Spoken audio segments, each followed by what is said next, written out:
There was a lot of great movies that came out this year. You had Thor, Black Panther, Infinity War, Assassination Nation, Halloween, Spider-Man, Hereditary. But one movie that I see that's surprisingly overlooked is The House with a Clock on Its Walls. When I saw the trailer for this movie, my literal reaction was, what the hell is this? Oh, it's another Jack Black movie. And I held this belief for a long time, until I finally watched it and realized, oh God, I'm sorry, Jack Black, I forgive you. Please don't get the belt again, Jack. Please, Jack.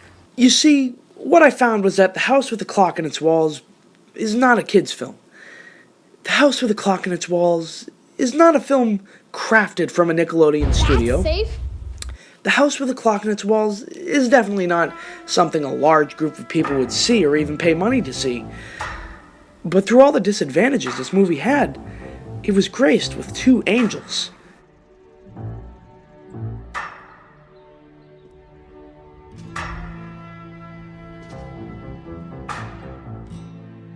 Steven Spielberg.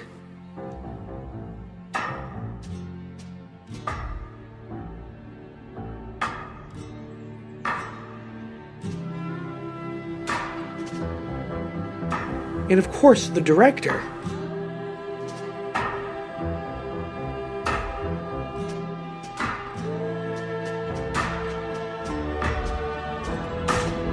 Eli fucking Roth.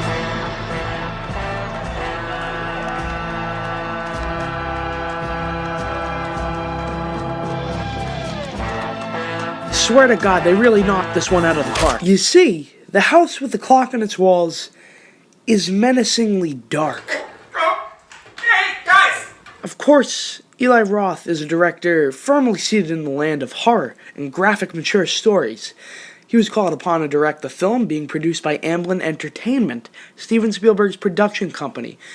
And while Roth was originally going to settle for a more tame version of the film, Steven Spielberg said, make it scary. Kids want to be scared. You gotta make it scary. Of course, all of this was heralding back to the good old days of Amblin Entertainment, with films such as Gremlins, The Goonies, Back to the Future, and Who Framed Roger Rabbit, all films that pushed the bar on what a kid's film could be.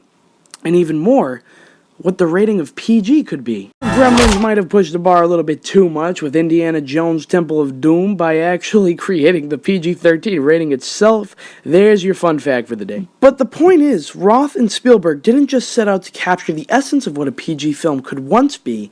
They set out to prove that PG can move beyond just simply the notion that it's a territory strictly for entertainment centered around kids, but could rather be centered around anybody.